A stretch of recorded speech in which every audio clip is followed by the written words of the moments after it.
Pues hermanos, damos gracias a Dios. Pues bajarle un poquito, por favor. Ajá.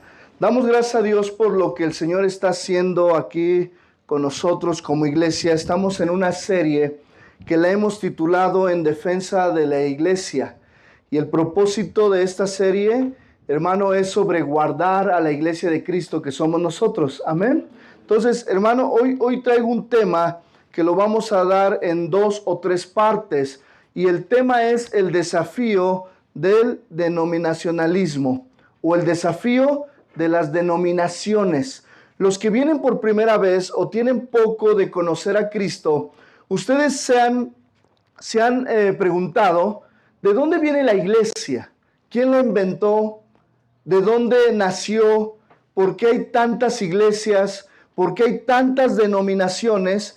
Y un gran desafío que enfrenta la iglesia es el denominacionalismo, que es, hermano, la separación o la división que lleva la iglesia de Cristo y la iglesia que no es de Cristo, pero que se ha metido como iglesia de Cristo, porque también tenemos que aprender a separar. Y yo les comentaba anteriormente que existen alrededor de 38,000 denominaciones diferentes. Ahora, yo quiero que usted entienda lo siguiente y me quiero introducir con un poquito de historia de la iglesia. Miren, no puedo dar la historia de la iglesia como tal en este día porque no es el tema, pero sí me es necesario introducirme y lo que yo hice fue dividir en 6 grandes periodos a la iglesia de Cristo. Ahora, la iglesia de Cristo hoy tiene 3 divisiones muy importantes, pero que no son las principales. ¿Ha usted oído hablar, y si no ha oído, no se preocupe, de la iglesia ortodoxa? Bueno, la que está en el occidente, la que está pegada hacia los países europeos y occidentales. ¿Ha oído hablar de la iglesia católica romana? Bueno, sí, muchos de ahí venimos. ¿Y ha oído hablar de la iglesia protestante, donde está incluida nuestra congregación? Bueno, ok. Esas son 3 divisiones a lo largo de la historia que el ser humano ha creado, pero no es el inicio de la iglesia. Le voy a decir dónde inició. Ok, la iglesia del Señor tiene 6 periodos importantes donde inició. La iglesia de Cristo, oficialmente iglesia, decir la palabra eclesia o iglesia, inició en el día del Pentecostés. Y esta iglesia, hermanos, se le conoce como el primer periodo de la iglesia primitiva o la edad apostólica, desde la ascensión de Cristo en el año 33 después de Cristo, cuando Cristo ascendió al Padre, hasta la muerte de Juan el apóstol, quien escribió Apocalipsis. Ese lapso, hermanos, se dice que fueron alrededor de 100 años. Di conmigo 100 años. Bueno, a ese periodo, ahí, hermano, la iglesia tiene una palomita, porque ahí la iglesia del primer siglo fue la iglesia que Cristo edificó. ¿Cuántos reconocen que Cristo edificó la iglesia? ¿Cuántos reconocen que el iniciador de la iglesia es Cristo? Por eso, hermanos, se le conoce como cristianismo a todo el movimiento que inició con Cristo hace más de 2000 años. Ahora, el cristianismo, decir cristianismo es meternos a muchos temas históricos, geográficos, etcétera, etcétera, que no voy a hablar. Pero después de la iglesia primitiva, es decir, cuando inició la iglesia, que al final vamos a hablar un poquito acerca de esa iglesia, porque quiero que nosotros adoptemos las costumbres de la iglesia del primer siglo, la iglesia de Cristo. Ok, empieza el primer periodo llamado iglesia primitiva. Y luego de ahí pasa a la iglesia perseguida. Se le conoce, hermano, a partir del año 100 después de Cristo al año 313 después de Cristo. Escúcheme, estoy hablando a partir de que Cristo marcó la historia. Porque antes de Cristo estaba el pueblo de Israel, pero al pueblo de Israel no se le considera, no se le considera dentro del inicio formal de la iglesia de Cristo. pero al pueblo de Israel se le considera el primer remanente que Dios usó. Hasta el día de hoy estamos nosotros. Pero yo estoy hablando del libro de los Hechos, del capítulo 2, cuando el Espíritu Santo en el día del Pentecostés vino, bajó y fueron bautizados. En ese momento se formaliza la iglesia de Cristo, el cristianismo. Ok, luego, hermano, viene la iglesia primitiva. La iglesia primitiva empieza a tener sus reuniones muy bonito, como aquí en el terreno, comían a gusto, venían, entraban, pues estaban cómodos, por así decirlo. Pero viene el segundo periodo, que es la iglesia perseguida. Desde la muerte de Juan el Bautista en Apocalipsis, en el año 100 después de Cristo, hasta el edicto de un hombre llamado Constantino, que él tuvo mucho que ver con la iglesia. Despierta el hermano que tiene a un lado, el hermano, no te duermas, aunque la historia es aburrida, es necesario platicarla. ¿A cuántos cuántos se acuerdan de la historia de México? Ay, pastor, ni me acuerdo quién era Benito Juárez. No es mi hermano Benito, ahí está mi hermano Benito, ¿Y quién era Pancho Villa? Bueno, aquí estamos hablando de la iglesia de Cristo, pero me es necesario introducirme con esto. Viene el periodo de la iglesia perseguida, hasta el edicto de Constantino, año 313 después de Cristo. Bueno, aquí, hermano, hubo hombres, di conmigo hombres, comunes y corrientes que Dios siguió usando aparte de sus discípulos. Nombres de ellos, bueno, algunos como Domiciano, Plinio, Adriano, Antonio Pío, Marco Aurelio, todos estos hombres fueron hombres que Dios usó en el año 313 después de Cristo para cerrar lo que conocemos como el canon bíblico. Lo que usted tiene, la Biblia. Levante la mano. La Biblia, hermano, se cerró en el año 313 después de Cristo. Mira, ya le estoy dando todo un resumen de lo que yo aprendí en 3 años en el Instituto Bíblico. Bueno, ok. Después de eso viene la iglesia imperial. Así se le llama a ese periodo, o la iglesia romana. Te voy a decir algo. Iglesia primitiva tienen palomita, like, porque estaban todavía en el mover bien genuino de lo que es la iglesia de Cristo. En el año 2, cuando la iglesia fue perseguida, bueno, hubo persecución, hubo pruebas, hubo mucha muerte, pero también en ese periodo, hermano, la iglesia, hermano, empieza también a tener pruebas, pero tiene una palomita, porque seguía siendo la iglesia de Cristo. Pero en el periodo de la iglesia imperial, hermano, ahí, hermano, fue donde grandes líderes se desviaron y la iglesia se le conoce como la iglesia romana. Ahora, de ahí viene la iglesia católica romano, donde su gobierno es totalmente el papado y Roma. ¿Sabía que Roma tiene 2 gobiernos? El gobierno civil, el que conocemos, el político, y un gobierno que religioso, que sigue, ese gobierno sigue estando vigente para todas las iglesias católicas, aún la de Zumpango, pastor, aún la que alcanzo a ver ahí la punta de aquí, esa iglesia está bajo la autoridad de la iglesia imperial romana. Pregunta, ¿quiénes fueron primero? ¿Los cristianos genuinos o los católicos romanos? Los cristianos genuinos.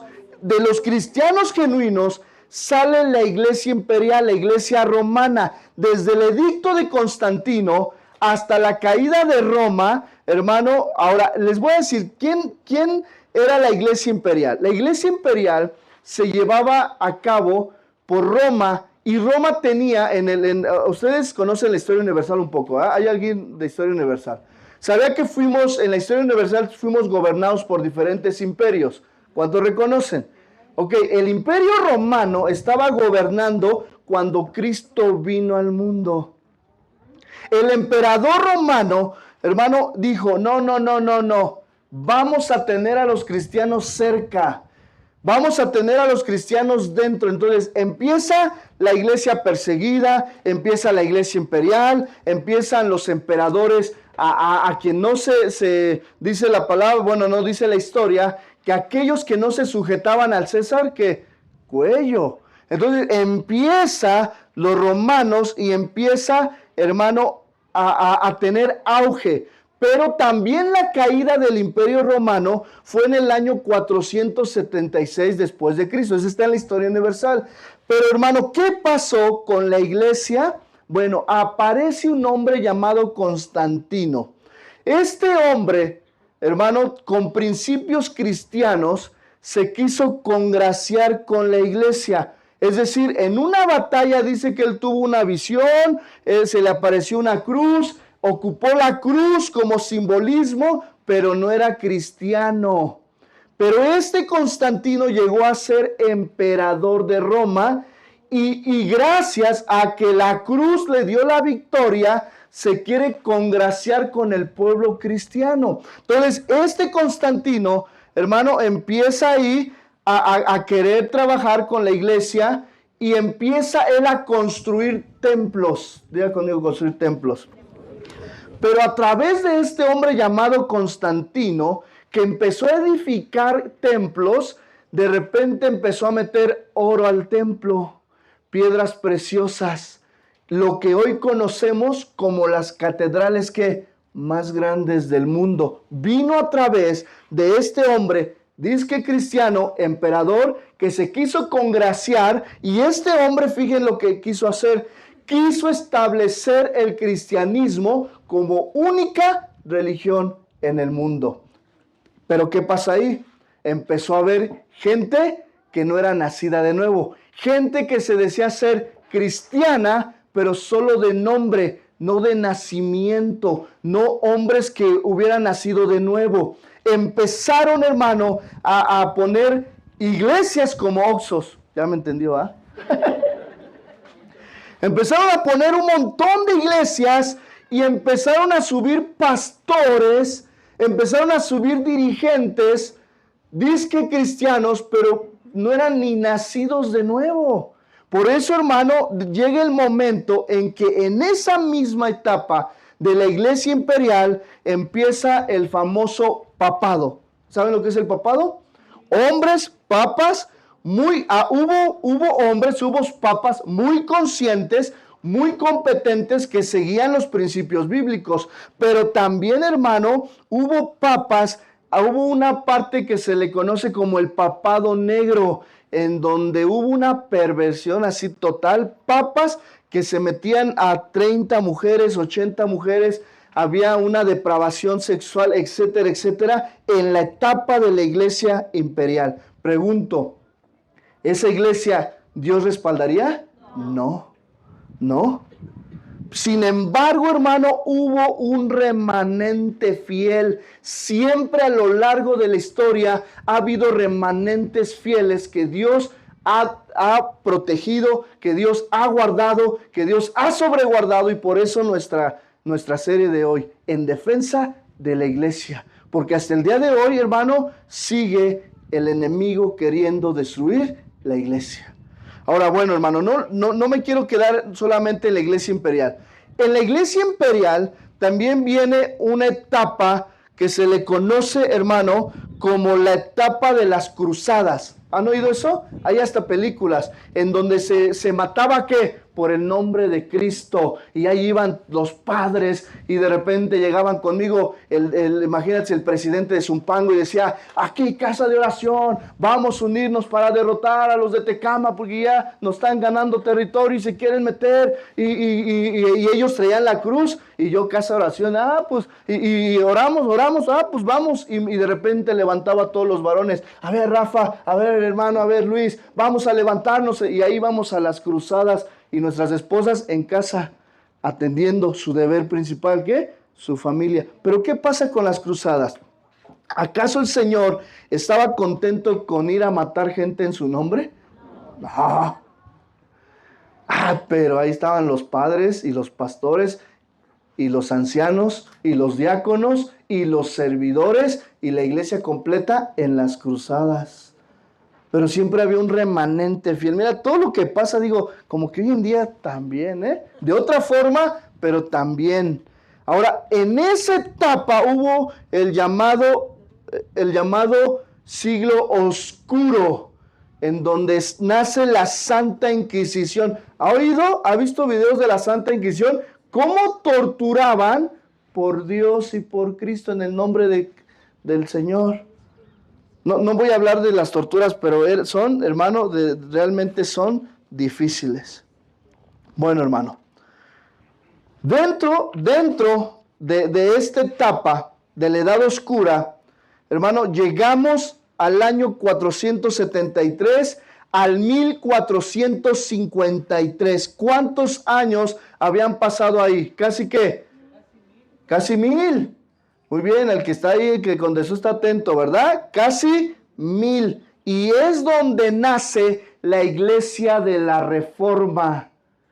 Ya no estamos ahí. Bueno, pero no, ¿somos reformados? No. Ok, vamos a ver. La Reforma, como una etapa de la Iglesia, fue de gran bendición. Desde la caída de Constantinopla, otro imperio, después de Roma siguió el imperio de Constantino. Desde la caída, hermano, hasta la guerra de los 30 años, que es una guerra universal, hermano, empieza la Iglesia de la Reforma. Ahora, la Reforma, hermano, no piense que los meros precursores son los que hoy tienen más renombre. No, ¿saben ustedes que en la Reforma hubo hombres que Dios guardó como remanente fiel para defender la iglesia? Uno de ellos, si usted lo quiere estudiar, lo puede hacer en casa, se llamaba Pedro de Baldo. Pedro de Baldo fue el primer precursor, fue el primer padre, era un padre de una iglesia igual, de una iglesia ostentosa, muy parecida a las iglesias católicas, porque esa era la línea que traía el cristianismo en ese entonces. Pero este Pedro de Baldo, hermano, fue el primer reformador, es decir, buscó él en su iglesia, desde su colonia, desde su ciudad, desde su país, entrar a las escrituras. Él no era estudiado, porque recuerden que solamente eran los papas y algunos padres sacerdotes los que tenían el estudio general de las escrituras. Ok, en la Reforma fue donde la palabra de Dios la mandaron a traducir. Ok, ya me va entendiendo. Me tengo que introducir para que lleguemos a las denominaciones. Ok, para que usted entienda esa parte. Bueno, Pedro de Baldo no era estudiado, pero era un sacerdote que Dios usó, que tradujo él, le llevó años traducir la Biblia. Y fíjese, hermano, fue de los primeros que empezaron a traducir la Biblia. La Biblia solo estaba traducida a la Vulgata. ¿Ha oído la Vulgata latina? Que los escritos originales fueron transcritos a la Vulgata latina, pero solo los estudiados, los sacerdotes, los papas tenían acceso a ese conocimiento, a ese intelecto. No dejaban que el pueblo aprendiera. ¿No se le hace conocido eso hoy? Bueno, vamos a llegar. Llegamos aquí a Pedro de Baldo.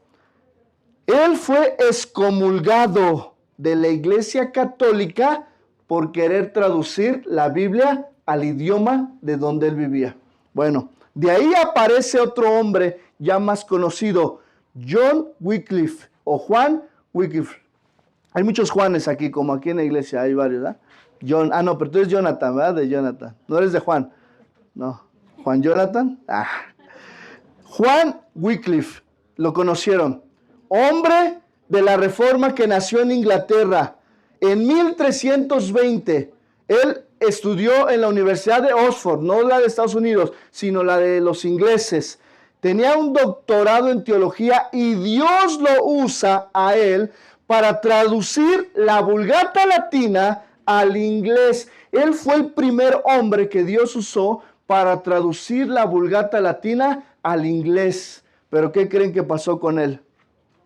Digan, cuello.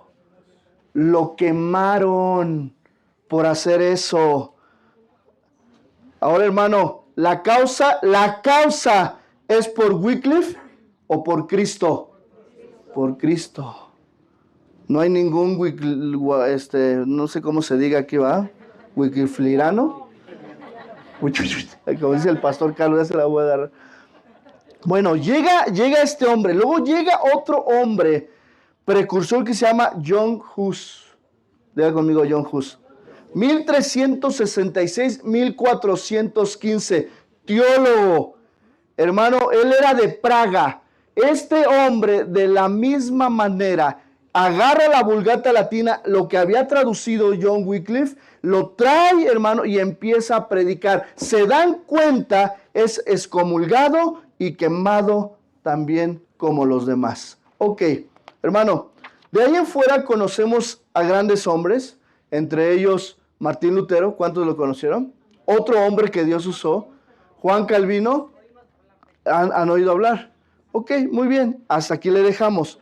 Después de eso, hermano, viene la iglesia de la Reforma, es un periodo, y luego viene la iglesia hasta nuestros días. Ok, la pregunta es, ¿cómo se separaron las iglesias hasta nuestros días?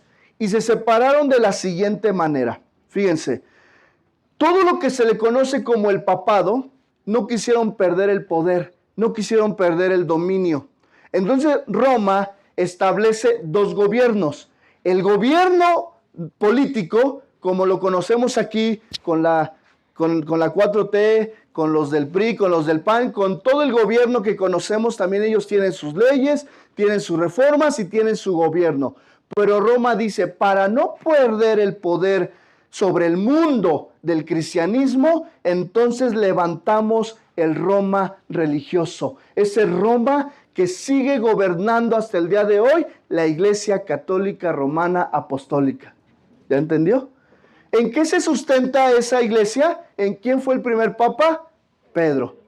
Pero bueno, hasta ahí, hermano, esa iglesia creemos que no es la iglesia de Cristo. ¿Está de acuerdo? Respetamos. Si alguien viene de la iglesia mayoritaria, bueno, que esto abra los ojos para darse cuenta que la verdadera iglesia de Cristo no es la iglesia que se dirige a través de Roma y que se dirige el sacerdote y que vas y te confiesas y que vas y dejas ahí tus dineros, tus limosnas, pero pues ellos nada más están ahí por querer seguir el gobierno religioso, lo que se le conoce como la Iglesia Católica Apostólica Romana. Bueno, hubo otra gran línea que es la Iglesia Ortodoxa del Occidente. Pareciera que es una iglesia muy parecida a la de Cristo, pero no lo es. ¿Por qué? Porque hay doctrinas esenciales que nos separan, que nos dividen. No me voy a meter a hablar de la iglesia ortodoxa, pero entonces ahí es donde viene la iglesia protestante. Di conmigo la iglesia protestante. Y la iglesia protestante, hermano, híjole, si yo les hablara cuántas divisiones tiene. Bueno, las primeras divisiones que hizo la iglesia protestante es la división entre luteranos y calvinistas. Ahí empieza. Y es donde no voy a terminar ahorita. No vamos a terminar hoy. Quiero introducirme solamente con esto y con el significado de lo que es denominación, denominacionalismo y lo que es la iglesia del siglo I. Usted ha hablado, hermano, usted ha hablado sobre pentecostales, sobre bautistas, sobre calvinistas y ha hablado sobre cristianos. ¿Usted qué es? Cristiano. Somos cristianos. Somos cristianos. ¿Amén? Ok. Fíjense. ¿Qué es denominación? Denominación, un diccionario lo señala o lo define de esta manera, que es un gran grupo de congregaciones religiosas unidos bajo una fe, un nombre común y organizados bajo una única jerarquía administrativa y jurídica. Ok, esa es denominación. Ok, va usted a decir, pastor, nosotros estamos en alguna denominación. Ahorita se le van a ir aclarando algunos puntos. Otro diccionario Webster, es un diccionario cristiano, dice que denominación es una organización religiosa que reúne un solo órgano jurídico y administrativo a varias congregaciones locales. Ok, fíjense, hermano, que aquí estoy usando palabras muy importantes que debemos de aprender a separar como iglesia. La primera es, hermano, administrativo y jurídicamente. Di conmigo, administrativo y jurídicamente. Porque eso es algo que las denominaciones tratan de hacer, de gobernar y decir, aquí se manda, aquí se hace esto y administrativamente hacemos esto. Ok, para que vaya entendiendo. Vamos a ver, hermano, en términos sencillos, una denominación, hermano, una denominación es un grupo de congregaciones que están unidas bajo un órgano de gobierno. Un número de congregaciones puede ser tan solo 2 o más. Es decir, yo puedo hacer mi denominación y me agarro a la iglesia que está por allá, aquí derechito, y a la que está acá, y los uno y los junto y hago mi denominación. Y ahora somos omarinos. O sea, ¿cómo es tu denominación? Sanomarín. Ok, pero un vínculo, fíjense, pero por su vínculo con un cuerpo gobernante por encima de la congregación local. Cuando Dios estableció en la Biblia que cada iglesia local tiene libertad en los principios bíblicos y en la organización de la iglesia del siglo I, organizarse y administrarse.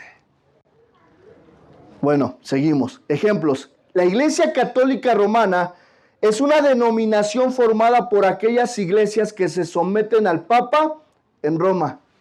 Y en México hay muchas.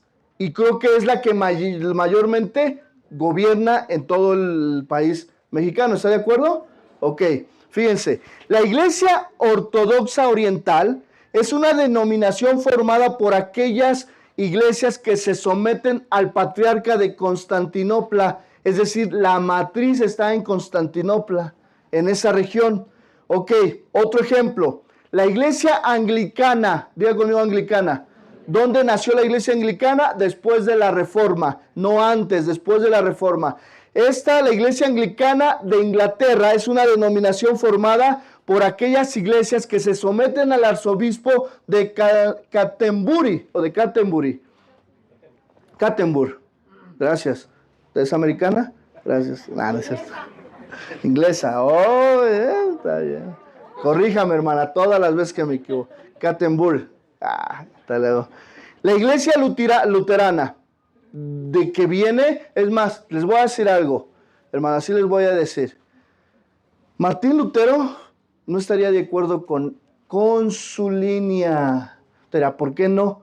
No, porque Martín Lutero fue un hombre de Dios, un hombre que Dios usó, pero en su tiempo. Pero la iglesia luterana, que es el sínodo de Missouri, y todos los están de moda ahorita, está formada por aquellas iglesias que se someten al sínodo en Missouri. ¿Qué es un sínodo? ¿Qué es un catecismo? Son escritos de hombres para trazar las vertientes de cada denominación. Ok, vámonos un poquito más al tiempo de hoy. La Iglesia Internacional de Cristo. Esa iglesia es una iglesia más nueva que se somete a la iglesia de Cristo que está en Boston, Estados Unidos. Bueno, ok. Otra pregunta. Eso es denominación. Otra pregunta es, ¿qué es denominacionalismo? Ok, ya tiene el prefijo ismo. El denominacionalismo se dice que es la tendencia a separarse en denominaciones religiosas. Es una tendencia. ¿Sabe? Cuando dice, sus hijos hablan mucho de, está en tendencia, está de moda. Han oído esa palabra, ¿no? Ok. Denominacionalismo también dice que aboga, esta palabra denominacionalismo aboga a la separación de denominaciones religiosas. Está de acuerdo. Ok, otra palabra.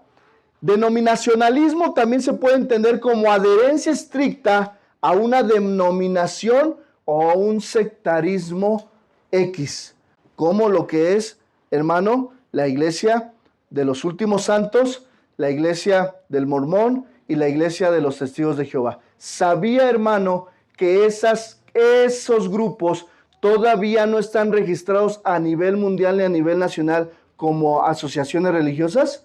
No. ¿Hay un órgano? No. Siguen siendo sectas. Ahora, vamos a ver después la definición entre una asociación religiosa y una secta. Entonces, hermano, ahí son cosas diferentes, porque aún el gobierno tuvo que hacer un órgano para poder establecer ciertos lineamientos, ¿verdad? Ciertos principios. Bueno, a lo mejor es mucho, para los que vienen por primera vez, a lo mejor es mucha información de primera, pero lo estamos tratando de traducir. Nuevamente, denominacionalismo. Devoción a principios o intereses denominacionales. Vamos a regirnos. Roma. ¿Cuál era el interés del Imperio Romano? Gobernar. ¿Cuál es el interés de todos los imperios a lo largo del mundo y de los años? Gobernar, tener el poder. Entonces Roma ejerce un gobierno político, pero dice, vamos a ejercer un gobierno religioso. México. ¿Cuántos estamos viviendo en México? ¿Quién separó, hermano, la religión de la política del gobierno? Benito, mi hermano Benito, perdón, Benito Juárez. Benito Juárez García, un hombre que sin duda yo creo que Dios lo usó para separar el Estado de la iglesia. Porque en todos lados quieren el poder y quieren el gobierno. Bueno, usted dirá, ay pastor, ¿y eso qué nos compete? Ay, porque el espíritu de poder, el espíritu de querer gobernar está en todos. Todos lo traemos ahí. Escondido, muy escondido, pero que en algún momento sale. Fíjense, hermano. También, hermano, denominacionalismo se le conoce como énfasis limitado. Esa palabra es limitado a las diferencias denominacionales, es decir, el sectarismo. Y vamos a hablar sobre el desafío del sectarismo. Ahora, para los propósitos de esta serie, explicaré, hermano, el término denominacionalismo como división, como división, sectarismo o separación. Esas palabras división, sectarismo, denominacionalismo, denominación, son sinónimos en estas tres enseñanzas que voy a dar. ¿Sale? Entonces, si yo hablo de división, estoy hablando ¿qué? Del denominacionalismo que se vive en las iglesias. Ok, fíjense, hermano. Hoy hay muchas organizaciones que siguen, hermano, que siguen siendo vigentes y sobre todo siguen siendo apegadas a la palabra de Dios, al nuevo, pero lo vamos a ir viendo poco a poco. La pregunta ¿es realmente malo el denominacionalismo, hermanos? ¿Ustedes qué creen? No, sí. No, sí. Bueno, vamos a tenemos chance. Yo respeto su división. Entonces, la pregunta, ¿es realmente malo el denominacionalismo? Bueno, no responda, al final responde. Sugiero que no se puede servir fielmente a Cristo, a su palabra, si participas en segmentos denominacionalistas que tienen en sus códigos, en su moral, en su ética o en sus principios, cosas que no son de la Biblia. La pregunta es, ¿será malo el denominacionalismo? Sí, sí es malo. Porque si la denominación me dice que aparte de la Biblia tengo que estudiar el libro del Mormón, entonces ya es malo. Bueno, si el denominacionalismo o mi división o mi separación me dice que debo de estudiar el catecismo de Ginebra, que es el de los calvinistas, ¿lo tengo que hacer? ¿No? Ya se pierde el principio, ya se rompe, ya hay una división. Ahora fíjense, hermano, la respuesta a ambas preguntas es si es peligroso el denominacionalismo, si es peligroso, hermano, la separación, y lo vamos a entender desde el punto de vista de Jesús, no desde el mío, del de Jesús. Y esa es nuestra primera clase, hermano. Perdón, me introducí casi una media hora para introducirme, casi 40 minutos. Gracias, hermana, me echó porras, pero muy buena, dice. Bueno, me echó porras. Ayúdame, Lupita. Ya entré en calorcito aquí. Ok, no se preocupe, vamos a tener 3 sesiones hablando de esto. Ejemplo de Jesús. ¿Cuántos somos seguidores de Jesús? ¿Cuántos amamos a Jesús? Amén. Ok, fíjense, vamos a ver el clima religioso de la época de Jesús. Jesús, hermano, no era cristiano. Jesús era ¿qué? Israelita, judío. Se le considera como un israelita, un judío. El cristianismo viene a través de lo que Cristo hizo. Pero para que usted se ponga en contexto. Vamos a ver el clima religioso de su época. Cuando Jesús vino a esta tierra, los israelitas vivían bajo la ley de Dios dada por Moisés. ¿Está de acuerdo? Esa era la palabra vigente en ese momento. No había evangelios, no había cartas apostólicas, no había cartas de Pedro, ni de Pablo, ni de Santiago, ni el Apocalipsis del apóstol Juan. Solamente estaba la ley dada de Dios, la ley dada de Dios a Moisés. Ok, esa ley, Dios no había hecho ninguna provisión o declaración para la división de su pueblo en sectas o partidos religiosos. O sea, no estamos hablando ahorita de cristianos, estamos hablando del pueblo de Israel. En la ley usted encuentra separación de sectas, de divisiones religiosas o de partidos políticos religiosos. Les hago la pregunta, hermano, ¿encuentra usted eso? No. Bueno, a lo mejor no hemos estudiado el Antiguo Testamento, pero no encontramos la separación. Ahorita usted me va a entender. Sin embargo, en la época de Jesús, diga conmigo, en la época de Jesús. Qué bueno que Jesús puso el principio. Los judíos, el pueblo de Israel, aquel pueblo que se había dirigido, que se había establecido bajo la ley de Moisés dada por Dios, tenía partidos, divisiones, y lo voy a poner así, denominacionalismos. Usted dirá, ¿quién, pastor? Primer grupo, los fariseos. Ya conmigo, fariseos. ¿Jesús era fariseo? No. ¿Pero quién eran los fariseos? Los fariseos se le considera el grupo conservador de aquellos tiempos. Fariseo se refiere a miembros de una antigua secta judía conocida por su estricta observación a la ley y a las tradiciones. Eran ellos, hermano, muy celosos de la ley y de las tradiciones, pero también, hermano, fueron conocidos por Jesús por su hipocresía y legalismo, en contraste con otro grupo que se llamaba saduceos. Ya conmigo, saduceos. Bueno, ahorita vamos a llegar a los saduceos. A ver, pastor, entonces de Jesús ya se dividían. Sí, hermano. Sí. Ahora vamos a ver. Jesús se enfrentó a los fariseos, seguimos en los fariseos, numerosas veces con debates, criticando su hipocresía y su legalismo. Jesús denunció su énfasis en las apariencias externas de ellos y su falta de compasión y de misericordia.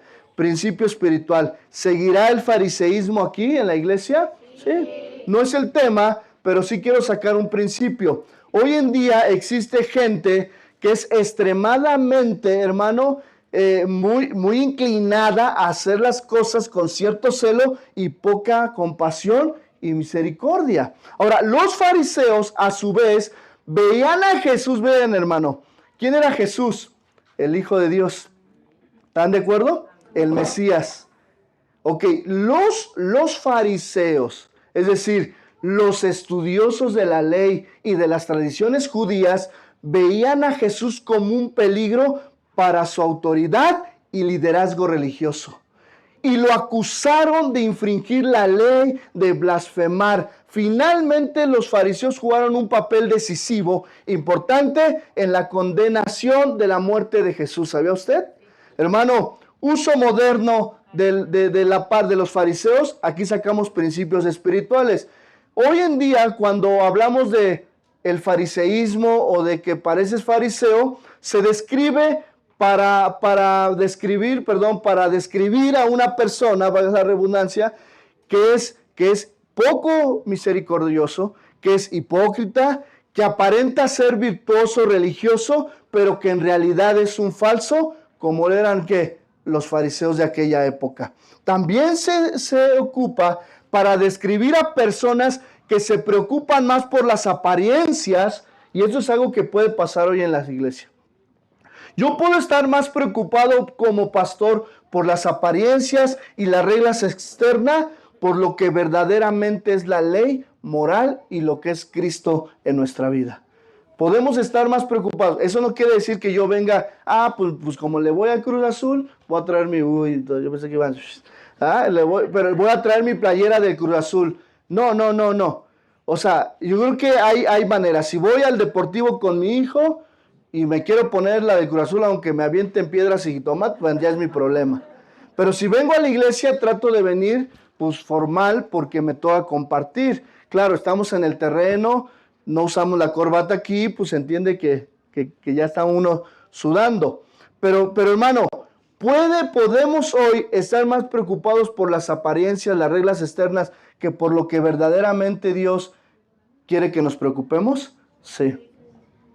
Por lo tanto, hermano, bueno, no es el tema son las denominaciones. Estamos viendo el tiempo de Jesús, cómo había también divisiones, cómo habían grupos, pero un principio espiritual es que el término fariseo conserva una fuerte connotación negativa para nosotros como iglesia. Bueno, cerramos el principio espiritual. Cuando hablo de principios espirituales, entiendas, hermano, que son los que aplicamos hoy en día. Lo que es historia, lo que es palabra, lo explico como historia. Lo que es principio, traigo la historia para sacar un principio vigente para nuestra vida diaria. ¿Entendieron? Amén. Ok, por lo tanto, hermano, viene otro grupo. Y este me gusta porque su espíritu sigue vigente. Así como el espíritu de los fariseos sigue vigente, el espíritu de los saduceos. Ya conmigo, saduceos. ¿Quién eran los saduceos? Bueno, eran israelitas. Eran hermanos de Jesús porque venían de Abraham, venían de las 12 tribus, eran del mismo pueblo. Bueno, los saduceos eran los liberales de aquel tiempo, pero no solamente liberales, sino que eran también los modernistas. Pero más que eso, era un grupo socioreligioso que tenía cierto renombre y cierto, ya conmigo, poder adquisitivo. Siempre hay los del poder adquisitivo. Mira, los del poder adquisitivo no están preocupados por el pueblo ni por la iglesia. Están más preocupados por tener más y seguir gobernando. Entonces, este pueblo, este grupo de los saduceos, era conocido por una asociación con la clase alta. Es decir, de los saduceos venían las familias sacerdotales y las aristócratas, que eran familias que conocían y tenían mucho conocimiento, mucho renombre. Bueno, hoy en día, fíjense, ese grupo de familias tenía un rechazo en creencias como la resurrección de los muertos y la inmortalidad del alma, lo que los hacía y los separaba de los fariseos. Bueno, ya me estoy escuchando a los de hoy en día. Ya los escucho. Bueno, origen. Se dice que los saduceos se derivan del nombre Sadoc. ¿Quién era Sadoc? Un sumo sacerdote del tiempo de David y de Salomón. Clase social, se le conocía como la élite, ubica esta palabra, como la clase alta, la élite judía, porque incluía sacerdotes, incluía gente con cierto conocimiento, con cierto intelecto, que se les otorgaba poder político y religioso. Rechazaban algunas doctrinas esenciales que Dios había establecido para el pueblo judío, como la doctrina de la resurrección. ¿Cuántos creemos en la resurrección que vendrá? Ok, también tenían, hermano, ahí un problema con los ángeles. Tenían, hermano, ellos priorizaban más la ley escrita, la Torá, y las tradiciones las dejaban a un lado. Ellos estaban peleados más con las tradiciones, los fariseos abrazaban más las tradiciones, mientras que los saduceos abrazaban más la ley, el conocimiento. Como que me suena un poquito ahí esas palabras que hoy se sigue viviendo. Hoy se sigue viviendo. Y lo digo con respeto y con la autoridad que el Señor me ha dado. Porque para eso es. No es para llenarnos de conocimiento y de historia, sino es para reconocer que se sigue viviendo este tipo de situaciones la iglesia de hoy. Y por eso el tema, en defensa de la iglesia. Bueno, ya hablamos de fariseos, ya hablamos de saduceos, ahora vamos a hablar de los esenios. Los esenios eran otro grupo de israelitas celosos de la ley, pero eran los radicales. Di conmigo radicales.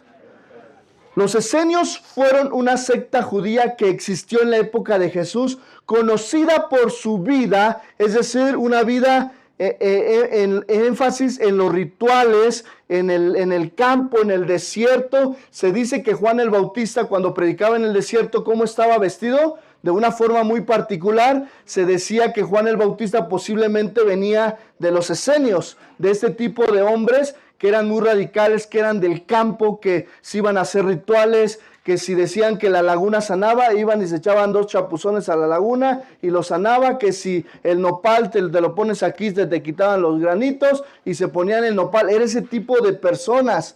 Ahora, hermano, estas comunidades, al final, hermano, pues ellas se alejaban de la sociedad, evitaban el matrimonio, ellos practicaban la continencia y su énfasis era más en la pureza ritual. Ay, qué difícil para Jesús. Bueno, hablamos de otros dos. Había, en medio de ese clima del tiempo de Jesús, había otros grupos que se llamaban herodianos y celotes. Ya conmigo, herodianos y celotes. Eran grupos religiosos políticos. Es decir, los herodianos eran un grupo político judío que existía en el siglo I después de Cristo, en la época de Jesús, que apoyaban la dinastía herodiana. Bueno, ¿quién era la dinastía herodiana? Era un gobierno romano que existía por Herodes y que ellos tenían cierta, pues ahí querían ellos, pues como dicen coloquialmente, quedar bien con Herodes para que les vaya bien. Entonces estos herodianos, hermano, pues eran grupos que chocaban con los fariseos y con los celotes. Era un grupo muy crítico que se ocupaba de algunas cosas. Es decir, estos grupos de los herodianos, hermanos, se ocupaban de pedir el impuesto entre el pueblo suyo, el pueblo judío, y dárselo al pueblo romano. Es decir, los romanos decían, a ver, trae a alguien de los herodianos. Y ya venía ahí el judío herodiano y le decía, oye, a ti te va a tocar ir a Judea a recoger los impuestos. Y ahí iba. Bueno, Jesús tuvo un herodiano, publicano. Bueno, estaban los celotes. ¿Quién eran los celotes? No los celotes que van a nacer. No se confundía tal día. Ay, pastor, había elotes. No, de esos no. Con Z, celotes. Estaban los celotes. Se refiere a un grupo nacionalista. Di conmigo nacionalista. Radical judío. Este grupo era violento. Di conmigo violento. Es decir, él era un grupo violento al dominio romano en Judea. Era contrario a los herodianos y contrario a Judea. Este grupo mataba, di conmigo mataba, por Dios y por la causa.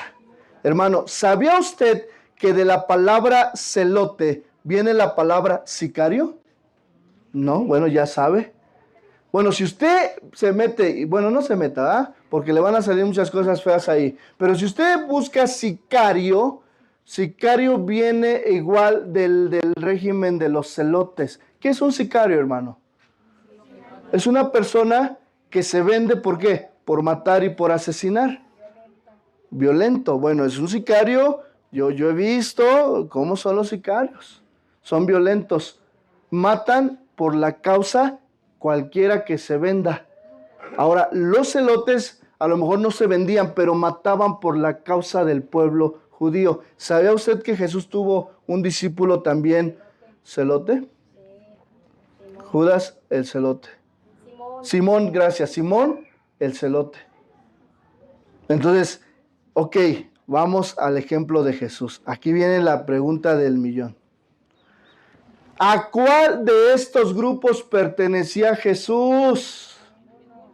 Bueno, aquí respondieron rápido, porque conocen la vida de Jesús, pues están en lo correcto. No pertenecía a ninguno. En cambio, él mantuvo una relación no sectaria. Es decir, él nunca se relacionó con ninguno de estos grupos. ¿Platicó con gente? Sí. Los conoció, debatió, participó, los observaba. Pero Jesús, hermano, Jesús era simplemente era un israelita. No vamos a decir que era un cristiano porque no se conocía el término cristiano ahí. Pero Jesús simplemente era un israelita. Es decir, históricamente él era un patriota de Israel, tanto étnico como religioso, en el sentido de que este Jesús era un ¿qué? Judío. Entonces la pregunta, hermano, ¿qué de nosotros el día de hoy? ¿Qué vamos a hacer? Seguir a Jesús. Ser un cristiano. Si a ti te preguntan, oye, ¿eres cristiano? Sí, porque soy seguidor de Cristo. ¿Pero qué eres? ¿Eres bautista? ¿Eres cristiano católico? ¿Eres ortodoxo? ¿Eres pentecostés? ¿Eres calvinista? ¿Eres luterano? ¿A quién? A ver, es que tienes que tener algo. No, hermano, soy simple ¿qué? Cristiano. Porque quiero seguir a Cristo. Amén. Quiero seguir a Cristo. Ahora ya tiene más sentido el nombre de cristiano. Porque cristiano es, Cristito es seguidores de Cristo, discípulos de Cristo. Ahora, hermano, Jesús, hermano, además de que Jesús no colaboró con ningún grupo, Jesús animó a todos a vivir según la ley mientras estaba vigente. ¿Qué ley? Vayamos a Mateo capítulo 5. Mateo capítulo 5. Vamos a ver el estándar de autoridad que Jesús nos da aquí.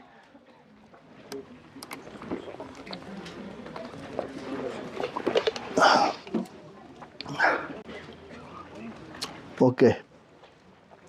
¿Ya lo tiene? Además animó a todos a vivir según la ley mientras aún él estaba vigente. Fíjense, Mateo 5:17, perdón. Leí el preámbulo de mi tema. ¿Verdad? ¿Ya está ahí? Ok, no penséis que he venido para abrogar la ley o los profetas, es decir, para quitarlos, para borrarlos, para depurar. No, no he venido para abrogar, sino para ¿qué? Cumplir. Porque de cierto os digo que hasta que pasen porque de cierto os digo que hasta que pasen el cielo y la tierra, ni una jota, ni una tilde pasará de la ley hasta que todo se haya ¿qué? Cumplido. Versículo 19. De manera que cualquiera que quebrante uno de estos mandamientos muy pequeños, así enseña a los hombres, muy pequeño será llamado en el reino de los cielos. Mas cualquiera que los haga y los enseñe, este será llamado grande en el reino de los cielos. Porque os digo que si vuestra justicia no fuere mayor que la de los escribas y fariseos, no entraréis en el reino de los cielos. Hermano, ¿qué diferencia que Jesús hubiera dicho, soy Jesús israelita, fariseíta? O no sé cómo se diga, ¿verdad? No, o sea, él vino ¿qué? A cumplir la ley del Padre. Jesús, hermano, conocido como Jesús de Nazaret, ¿cuántos reconocemos que lo voy a poner, el protagonista principal de nuestra congregación, ¿quién es? Cristo, no el pastor Omar. Y como ya tengo 2 misiones y 2 iglesias, apóstol Omar. Por favor, Benito, apóstol Omar. Bueno, nos da risa, pero ¿cuántos vienen de congregaciones en donde el apóstol tiene a veces mayor peso que la palabra de Dios? ¿Hay alguien? ¿Sí? ¿Sí? Imagínense, hermano, casa de oración, al pastor Chuy diciendo, ya no soy pastor, ahora soy apóstol Jesús Olivares. Ya ni Chuy le vamos a decir. Ya le vamos a decir Jesús Olivares. Y pongo por apóstol segundo a Daniel Rubalcaba. Porque bueno, se entiende que nosotros por la región, pues siempre nos concentramos allá. ¿Ya se dieron cuenta el peligro de las denominaciones? Usted era pastor, entonces si casa de oración pertenece a casas de oración, ¿qué somos? Bueno, si lo vemos desde el punto de vista, gracias Lupita, si lo vemos desde el punto de vista, sí somos una familia de congregaciones que estamos unidas, pero no estamos sometidas a Chuy. No estamos sometidos al pastor Chuy, a la autoridad de Guadalajara. Porque el pastor Chuy tiene muy bien esta parte, él consciente de que el protagonista principal, ¿quién es? Jesús. Bueno, para los que no conozcan, es que Casa Oración pertenece a una matriz que está en Guadalajara. Y nosotros, Casa Oración Zumpango, somos parte de una familia que tenemos este escudo y que dice Casa de Oración y ya viene la región. Y que en el mundo somos alrededor de 200 congregaciones. Un buen grupo, podríamos determinar que ya somos una denominación, pero no, hermanos, porque no hay jerarquía, porque no hay una administración eclesiástica que diga que todo depende de allá, pero también dependo de muchas, porque son nuestra casa. Ahora, el hecho de que yo no tenga que, hermano, de que yo diga que no dependo de allá administrativamente o jerárquicamente, no quiere decir que no haga rendición de cuentas. No, porque si el pastor Chuy un día viene, me visita o alguien más y me pide rendición de cuentas, yo como pastor, ¿qué tengo que hacer? Rendir cuentas. Porque no hay temor en mí, porque hemos llevado la iglesia conforme a los principios de la palabra de Dios.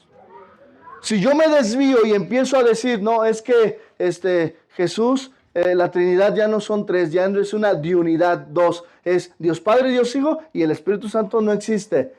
No, a ver, espérame. Y vienen a corregirme, pues vienen a corregirme de algo en el cual somos conscientes porque tenemos una declaración de fe basada en la palabra de Dios, extraída de la palabra de Dios. Jamás los voy a poner a estudiar el catecismo fulano, el X y X. No, hermanos, no hay necesidad. La palabra lo contiene todo. ¿Está de acuerdo?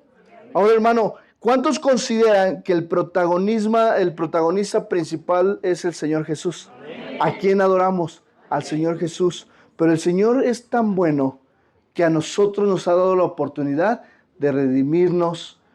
El jueves predicábamos en la misión de San Juan, los que estuvieron allá. Esa semilla de mostaza, ¿cuántos conocen una semillita de mostaza? Que un hombre plantó y sembró en su campo, creció. Y esa semillita, ¿saben qué es? El Evangelio de Cristo. Es el Señor Jesús. Esa semilla hoy en día ya es un árbol grande, como el árbol de mostaza, que es como esos árboles tan grandes que se ven allá atrás. Bueno, ¿cuántos de nosotros somos esas aves que se refugian en ese árbol para protección, para esperanza y porque nosotros no podemos vivir solos, porque reconocemos que necesitamos de Dios? Esa es la iglesia, hermanos. Esa es la iglesia. Ese es el cristianismo. Ese es el verdadero cristianismo.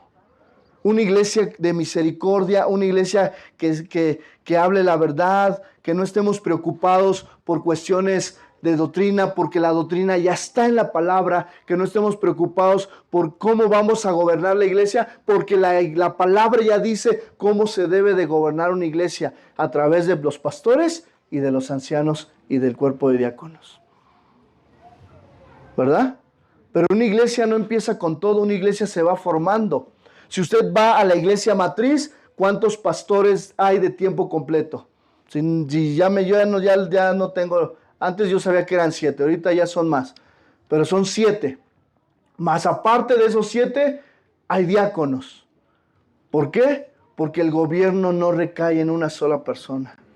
De la misma manera, hermano, el denominacionalismo es un peligro para la iglesia de hoy.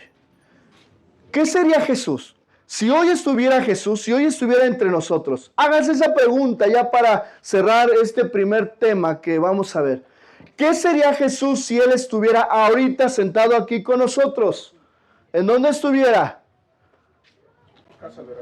Casa de oración. El hermano tiene. Hablándose en el buen sentido, ¿no? De que queremos trazar la palabra de Dios. Bueno, ¿sería bautista? No, vamos a analizar. ¿Sería pentecostés? ¿Sería católico romano? ¿Sería presbiteriano? ¿Sería metodista? ¿Sería reformado? Pero allá está la verdad. Bueno, ellos dicen. ¿Y los demás? Estamos ¿cómo se dicen cuando no conocemos? No sabemos, analfabetas. Un pastor calvinista dijo hace poco, ¿no? Chuyista, dice. Sí. Imagínense si el pastor Chuy se dijera hacia él mismo, pues son mis seguidores. No somos seguidores de él. Vuelvo a repetir, ¿sería metodista? No creo. ¿Sería reformado? Tampoco. ¿Sería calvinista? No. Sería simplemente un cristiano. Él estaría predicando, a ver qué pasa. No. O sea, ¿por qué nos estamos dividiendo? ¿Por qué nos estamos separando? ¿Ya entiende? En defensa de la iglesia de Cristo.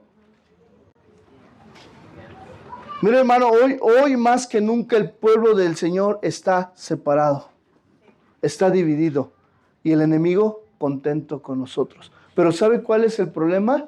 Que la división no empieza desde los pastores, la división empieza desde las iglesias. No es el tema, lo voy a decir. Sectarismo y división en la iglesia local. Por eso estoy hablando de manera general. Hermano, ¿sabe usted?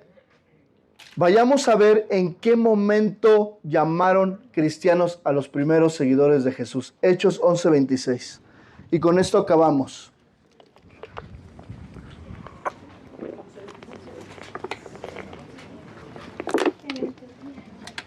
Con esto acabamos. Si el grupo de alabanza puede ir subiendo. Hechos 11:26. ¿Ya lo tiene? Y se congregaron allí todo un año con la iglesia y enseñaron a mucha gente.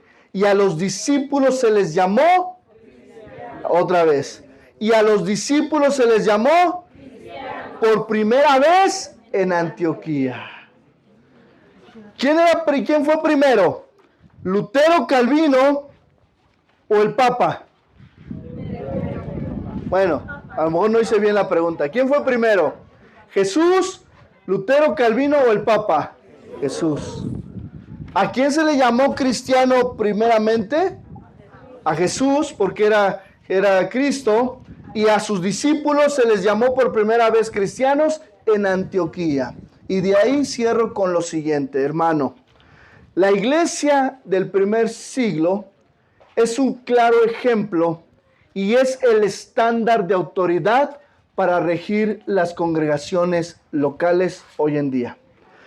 ¿Cuál es la iglesia del primer siglo? La que prometió Jesús en Mateo 16:18, que dijo: y yo también te digo que tú eres Pedro, y sobre esta roca, es decir, Cristo, edificaré mi iglesia, y las puertas del Hades no prevalecerán contra ella. Entonces, aquí la palabra iglesia fue la primera vez que se nombró, y en el griego es eclesia, que significa grupo llamado, asamblea de hermanos, congregación pequeña. Por lo tanto, hermano, Jesús prometió que lo único que Él iba a cuidar, a preservar y reservar hasta el final de los tiempos es a su iglesia. No a las denominaciones, no al hombre, sino a la iglesia. Y la iglesia se establece por la predicación de la palabra. La iglesia, los llamados, los cristianos, hermano, obedecemos a Cristo por la fe. ¿Cuántos hemos puesto nuestra fe en Cristo? Entonces, hermano, quiero decirte lo siguiente.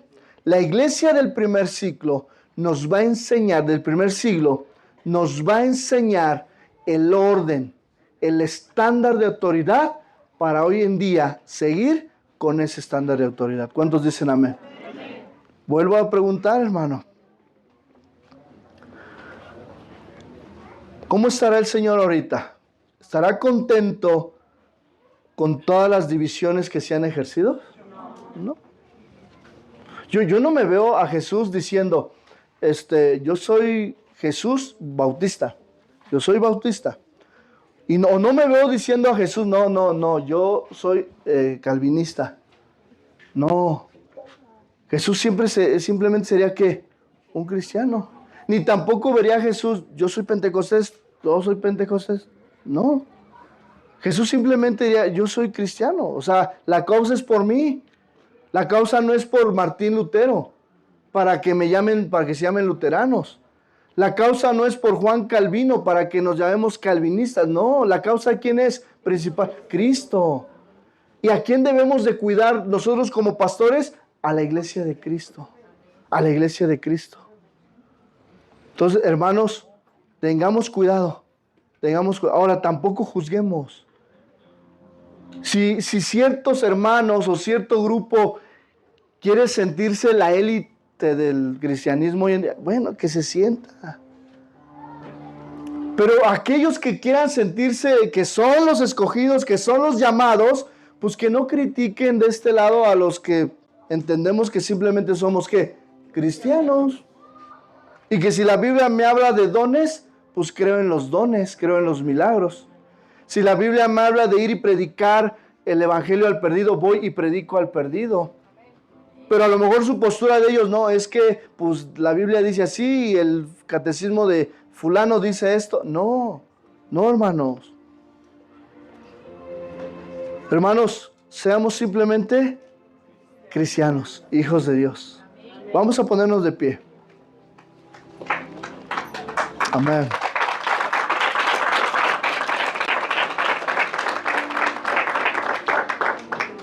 Vamos a decirle, Señor, haznos uno. Fíjense, hermano, que no me voy a adelantar a los temas, pero una de las consecuencias de la división en la iglesia, del sectarismo en la iglesia local, de la división en la iglesia de Cristo Universal. Imagínense, hermano, el Señor, no sé, no quiero decir tampoco una blasfema o mucho menos decir algo impropio, pero imagínense a Jesús y a Dios, porque la Biblia dice que el Padre está en su trono y Jesús a la diestra, ¿qué? Del Padre, intercediendo ¿por quién? Por su iglesia. Yo no veo a Jesús diciéndole, Padre, ayuda a los pentecostales porque están bien perdidos. No. Padre, gracias por los calvinistas porque ellos tienen todo el conocimiento. ¿Usted, hermano, cree a Jesús orando por denominaciones? No, hermanos. Jesús ora por su iglesia. Jesús ora por nosotros. Hermano, aquellos que dividen la iglesia, aquellos que dividen con denominaciones, pagarán. No crecerán. No va a haber fruto, hermano. Por eso, casa de oración, queremos seguir siendo iglesia de Cristo. Queremos seguir siendo cristianos, amando a Cristo, poniendo el estándar de autoridad, la palabra de Dios. Amén. Cierra tus ojos, Padre. Aquí estamos, Señor. Ayúdanos. Gracias te damos, Señor, porque ahora entendemos que las denominaciones no son correctas, Señor.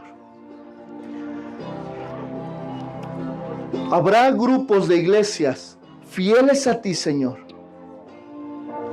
En todo el mundo hay iglesias fieles a ti, Señor. Y yo te pido que tú sigas preservando a tu iglesia. Y aquí en Zumpango, ayúdanos, Señor, a no desviarnos, Señor. Ayúdame a mí, Señor, a no poner mis principios, sino tu palabra a través de mi vida, Señor. Que el gobierno que se establezca a través del consejo pastoral, a través de nuestra iglesia matriz, siga, Señor, conforme al principio de la iglesia del primer siglo. Una iglesia, Señor, que seguía a Cristo. Una iglesia que el estándar de autoridad era la palabra de Dios, Señor.